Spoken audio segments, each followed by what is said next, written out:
जीण माता धाम।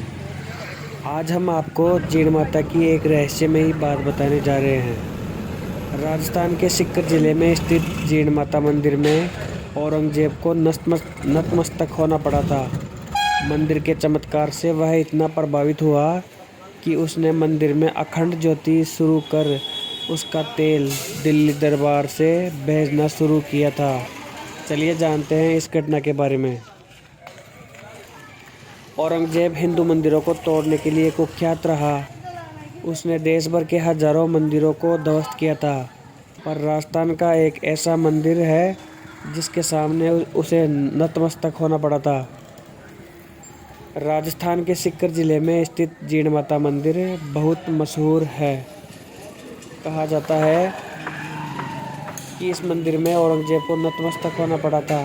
मंदिर के चमत्कार से वह इतना प्रभावित हुआ कि उसने मंदिर में अखंड ज्योति शुरू कर उसका तेल दिल्ली दरबार से भेजना शुरू किया था। जीण माता मंदिर में तब से आज तक वही ज्योति अखंड रूप से जल रही है। मंदिर को तोड़ना चाहा तो भंवरों की सेना ने किया आक्रमण। जीण माता मंदिर के इतिहास में मुगल बादशाह औरंगजेब के आक्रमण व यहाँ के चमत्कार से प्रभावित होने का जिक्र है।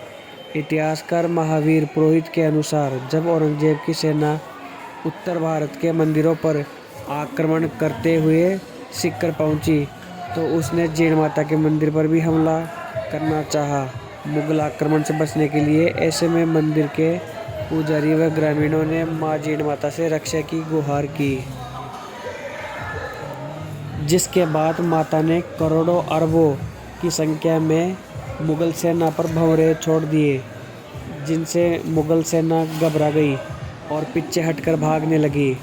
इसकी सूचना जब औरंगजेब को लगी तो वह माता के चमत्कार से प्रभावित हुआ और उसने जीण माता से अपनी गलती मानते हुए माता के मंदिर में अखंड ज्योति जलाने का संकल्प लिया, जिसे पूरा करने के लिए उसने दिल्ली दरबार से तेल भेजने की परंपरा शुरू की।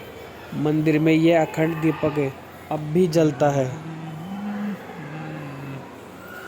जीण माता का यह मंदिर खाटू श्याम जी से 26 किलोमीटर दूर है। जीण माता मंदिर जीण माता का प्रसिद्ध मंदिर तीर्थ नगरी खाटू श्याम से 26 किलोमीटर दूरी पर स्थित है। जयपुर से 115 किलोमीटर व सीकर से 30 किलोमीटर की दूरी पर स्थित इस मंदिर में चैत्र व शारदीय नवरात्रा में मेले का आयोजन होता है, जिसमें देश भर से श्रद्धालु जीण भवानी के दर्शन करने पहुंचते हैं। खाटू श्याम जी के फाल्गुनी व मासिक मेलों में आने वाले लाखों श्रद्धालु भी जीण माता का दर्शन करने पहुंचते हैं। जीण माता मंदिर का निर्माण लगभग 1200 साल पहले किया गया था।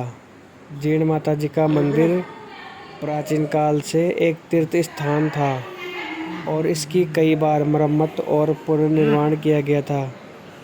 जीण माता सीकर जिले की कुल देवी है। अब है जीण माता की कथा। जीण माता के बारे में ऐसा कहा जाता है कि जीण माता का जन्म राजस्थान में चौहान वंश के राजपूत परिवार में हुआ था। जीण माता का एक भाई भी था जिसका नाम हर्ष था। हर्ष की शादी हो गई थी। इस तरह से जीण माता का परिवार था। दोनों भाई बहन हर्ष एवं जीण माता का आपस में बहुत गहरा स्नेह था।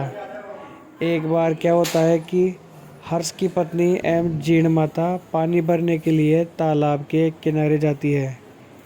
भाभी एवं ननद के बीच यह चर्चा होने लगती है कि हर्ष सबसे ज़्यादा किसे प्यार करते हैं।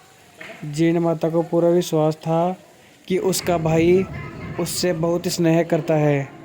इस तरह से भाभी एवं ननद में बहस होने लगी थी। उसकी भाभी ने जीण माता से कहा कि यदि तुम्हारे भाई मुझसे ज़्यादा तुमसे प्रेम करते हैं तो हम एक शर्त रखते हैं। दोनों के बीच में यह शर्त लगी कि तुम्हारे भाई सबसे पहले जिसके सर से मटका उतारेंगे समझ लेना उसी से ज़्यादा प्यार करते हैं। भाभी एवं ननद सिर पर मटके को रखकर अपने घर की ओर जाने लगी। जब भाभी एवं ननद घर पर पहुंची तब हर्ष ने अपनी पत्नी के सिर पर से मटके को सबसे पहले उतारा, क्योंकि हर्ष दोनों की शर्त के बारे में नहीं जानता था। यह देखकर जीण माता को बहुत बुरा लगा। जो प्रेम जीण माता अपने भाई से करती थी, उनके मन में खटास उत्पन्न हो गई। जीण माता अपने भाई से नाराज हो गई थी। भाई से नाराज हो जाने के कारण जीण माता अरावली के काजल शिखर पर चली गई थी। वहां पर जाने के बाद जीण माता ने तप करने का फैसला किया, गौर तपस्या करने का फैसला किया। तपस्या का फैसला करने के बाद जीण माता पहाड़ी पर जाकर ध्यान मग्न हो गई। इधर जब हर्ष को पता चला कि उनकी बहन उनसे नाराज होकर कठोर तप करने के लिए पहाड़ी पर गई, तब हर्ष ने अपनी पत्नी से इसका कारण पूछा। हर्ष की पत्नी ने हर्ष को सब कुछ बता दिया। यह सुनकर हर्ष तुरंत काजल शिखर पर गया और अपनी बहन से क्षमा मांगने लगा। हर्ष अपनी बहन से कहने लगा कि बहन, मुझे इस शर्त के बारे में कुछ भी पता नहीं था। मैं तुमसे बहुत प्रेम करता हूँ, घर वापस चलो। परंतु जीण माता ध्यान मग्न हो चुकी थी। उन्होंने अपने भाई की बात को नहीं माना और वहीं पर तप करती रही। जीण माता के कठोर तप के प्रभाव से चूरू में देवी का वास हो गया। अपनी बहन को तप करते हुए देखते हुए हर्ष ने भी यह फैसला किया कि मैं भी तप करूंगा। हर्ष भैरव की तपस्या करने लगा और वहां पर आज भी भैरव बाबा का मंदिर स्थित है।